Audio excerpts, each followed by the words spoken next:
Guys, I am Shrimati Pushpalata Chaudhary. फिर से एक नए वीडियो के साथ आपके साथ उपस्थित हूँ। आज कुछ नया सीखेंगे। आपको पता है कभी कभी हमें कंपल्सन होता है कि हमें ये काम करना ही है, करना पड़ता है, मम्मी के कारण करना पड़ता है। अच्छा, करना ही चाहिए था तुम्हें ये काम। अच्छा, तुम्हें ये काम अभी करना ही होगा। इस प्रकार के सेंटेंस आपको कई बार बोलना पड़ता है और कई बार मम्मी के थ्रू, पापा के थ्रू सुनना ही पड़ता है ना। तो इनको कैसे बोलना, तो आज हम केवल और केवल इसी विषय पर काम करेंगे। जब कोई कंपल्सन का काम विषय आता है तो हमें कैसे बोलना चाहिए, ठीक है ना। तो आई होप गाइज आप बहुत अच्छे से इसको समझेंगे और please pay attention towards here. तो सबसे पहले तो देखेंगे कि किस प्रकार का है। पहले हम उसके फॉर्मूले देख लेंगे, फिर हम धीरे धीरे उसके एग्जाम्पल देखेंगे, ठीक है ना। चलिए, तो जैसे अगर अपन ने हैव टू, हैज टू, सबसे पहले शुरुआत से करते हैं कि प्रेजेंट टेंस से, कि जब मुझे ये काम करना है। रोज महिलाएं एटलीस्ट कितने बार बोलती है, बच्चे भी कई बार बोलते हैं कि मुझे ये काम करना है, मुझे पढ़ना है, मुझे सोना है, मुझे जाना है। ये काम आप अक्सर करते हो, है ना, ठीक है। तो वहां पे आता है हैव टू प्लस वर्ब की फर्स्ट फॉर्म और हैज टू प्लस वर्ब की फर्स्ट फॉर्म, है ना, ठीक है। यहाँ तक कि क्लियर हो। तो हर सब्जेक्ट के साथ में हम आपको धीरे धीरे बताएंगे, पहले इसको मीनिंग समझ जाओ। और वहीं पे आता है करना पड़ता है, यार मम्मी के कारण करना पड़ता है, ठीक है ना। तो आपको ध्यान रखना है कि दोनों में हम इसी फॉर्मूले को यूज करेंगे, हैव टू और वर्ब की फर्स्ट फॉर्म को। लेकिन आपको पता है ना कि अपन सेंस होते, अच्छा मुझे करना है, अरे मुझे करना पड़ता है। तो दोनों टाइम हम थोड़ा सा बोलने में अपना वो चेंज कर लेते हैं, ठीक है ना। तो इस प्रकार से हम इस फॉर्मूले का यूज करेंगे। Now second one, had to plus one, verb की फर्स्ट फॉर्म। हैड टू क्या हुआ कि अगर मुझे यार कल वहां पे रुकना पड़ा, मुझे वहां पे पढ़ना पड़ा, मम्मी के कारण वहां पे मुझे जाना पड़ा, कई बार ऐसे सेंटेंस होते हैं ना। तो वहां पे हम बोल देंगे हैड टू प्लस वर्ब की फर्स्ट फॉर्म, ठीक है। पहले अपन इनको सबको सीख लेंगे, फिर अपन धीरे धीरे एग्जांपल में लेंगे। चलिए आगे बढ़ेंगे। विल हैव टू और वर्ब की फर्स्ट फॉर्म, करना ही होगा, ये अभी करना होगा तभी आप घर जा पाओगे। हाँ, इस प्रकार की बातें करते हैं ना कि you will have to do this homework then only you will go, ठीक है ना। तो जब आपको ये काम करना ही होगा तब हम कंपल्सेशन होता है कि एक मतलब कंपल्सरी करना है कि आपको ये काम करना है और फ्यूचर में करना है। तो will have to plus verb की फर्स्ट फॉर्म। देन सेकंड देखेंगे, could have to plus verb की फर्स्ट फॉर्म। ध्यान रखिए यहाँ पे सारी जगह आपको वर्ब की फर्स्ट फॉर्म ही यूज करना है ना। करना पड़ सकता है, ठीक है यार मुझे ये काम करना पड़ सकता है, मैं जा तो रहा हूँ बट ये करना पड़ सकता है मुझे ये काम। इस तरह की चीजें जब सामने आती है, फिर क्या होता है, मुझे करना ही चाहिए। तो करना ही नहीं, पहले तो कुड हैव टू के लिए करना पड़ सकता है, ठीक है यार मम्मी के कारण मुझे जाना पड़ सकता है, मत आना आज मेरे घर क्योंकि मुझे जाना पड़ सकता है। तो वहां पे अपन could have to plus verb की फर्स्ट फॉर्म का यूज करेंगे। लेकिन वहीं पे ये हो सकता है कि मुझे वहां पे करना पड़ सकता था, मैं भैया अच्छा हो गया वहां से आ गया, नहीं तो मुझे वहां रुकना पड़ सकता था, मुझे वहां पे इंग्लिश बोलनी पड़ सकती थी भैया, इसीलिए मैं अच्छा हो गया यहाँ पे आ गया। कई बार इस प्रकार से बोलते हैं। तो वहां पे अपन करेंगे could have had to plus verb की फर्स्ट फॉर्म का यूज करेंगे। नाउ सेकंड, करना ही चाहिए तुम्हें, जैसे शुड, यू शुड डू, तुम्हें ये करना चाहिए। नॉर्मली होता है कि तुम्हें ये करना चाहिए, एडवाइस देती मैंने, लेकिन तुम्हें ये काम बिल्कुल बिल्कुल करना चाहिए। You should respect your elders, बिल्कुल जैसे अपन आउट टू के लिए बोलते हैं आउट टू के लिए, वैसा ही अपन ने अगर आपको बिल्कुल कंपल्सेशन के लिए कह दिया ना, तो आपको you should have to do, you should have to do this work, तुम्हें ये करना ही चाहिए काम, है ना, ठीक है। तब वहां पे करना चाहिए आएगा।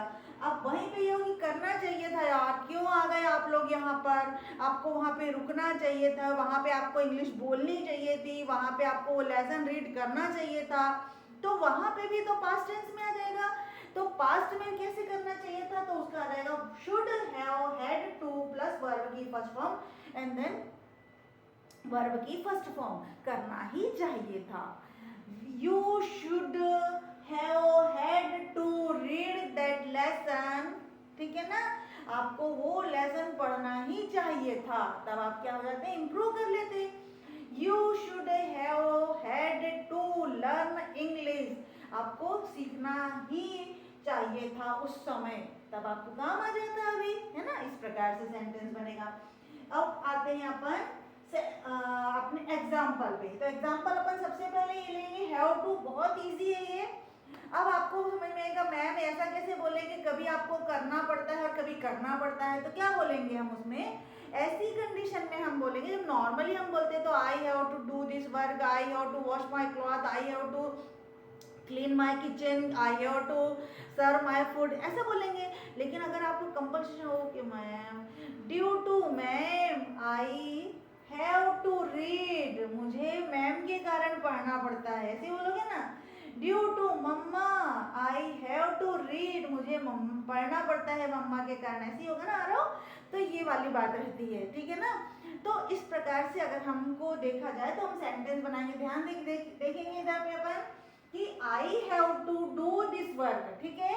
ये तो केवल अपन नॉर्मली बात कर रहे हैं, लेकिन वहीं पे यदि कंपल्सन की बात आ जाएगी, बहुत ज्यादा बात आ जाएगी, तो बोले I have to do this work यार मम्मा के कारण, इसके आगे क्या लगा देना है अपन ने, ड्यू टू मम्मा, अपन कारण बता देंगे, ड्यू टू माँ, ड्यू टू पापा।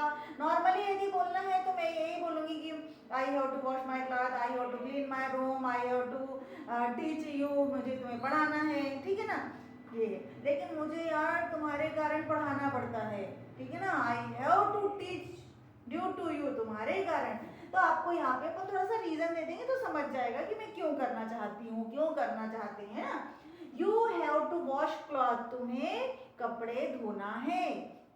अगर उसको कंपल्सेशन में ले लेंगे तो क्या हो जाएगा, you have to wash clothes because of this is need, तो इसको धोना पड़ता है क्योंकि ये तुम्हारी जरूरत है। डोंट वरी अबाउट इट, इसके बाद में आप ज्यादा सोचो मत, धो लो कपड़े। ही हैज टू, हाँ वही अब सिंगुलर प्लूरल में वही थोड़ा सा तो अंतर आएगा। अब ही हैज टू, ही के साथ और शी के साथ वही सिंगुलर चलेगा, he has to cook food. अब खाना तो मोस्ट ऑफ टाइम नहीं बनाते ना लड़के, लेकिन उसे बनाना पड़ता है क्योंकि वो रूम लेके रह रहा है, तो ये भी हो सकता है ना, due to he has to cook food, due to mumma went anywhere, mumma कहीं और गई। अब हम हेड टू की बात करते हैं कि मैंने पास्ट में कोई काम करना पड़ा है ना, तो फिर कैसे करना पड़ा भाई, मुझे वहां रुकना पड़ा, मुझे उनके कारण पढ़ना पड़ा, मुझे उनके कारण वहां जाना पड़ा, ऐसा बहुत बार होता है ना। तो हम उसके लिए क्या करेंगे, हेड टू प्लस वर्ब की फर्स्ट फॉर्म लगाएंगे। I had to stay there due to papa, papa के कारण मुझे वहां रुकना पड़ा। ड्यू टू स्टडीज, पढ़ाई के कारण, you had to go to school, तुम्हें स्कूल जाना पड़ा। He had to wash cloth, उसे कपड़े धोना पड़ा।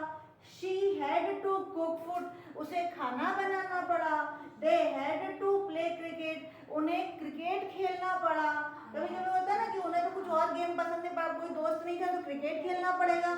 इस प्रकार से भी हम सेंटेंस बोल सकते हैं। We had to read English, कई बार क्या होता है ना कि इंग्लिश पढ़ने का मन नहीं है, अरे हमें तो इंग्लिश पढ़ना पड़ा भैया, ठीक है ना। अब सब्जेक्ट होगा या डरते हैं ना, बहुत सारे लोग डरते हैं इंग्लिश फेयर को, हम भी तो पहले डरते थे, तो उनके लिए हम कह सकते हैं Riya had to sing a song, Riya को गाना गाना पड़ा। कई बार बच्चे का मन नहीं है गाना गाने का और उसे आता भी नहीं, लेकिन अब सब लोग गा रहे हैं भैया, अंताक्षरी हो रही है, कोई और कारण है तो उसे उसको गाना पड़ा, ठीक है ना। अब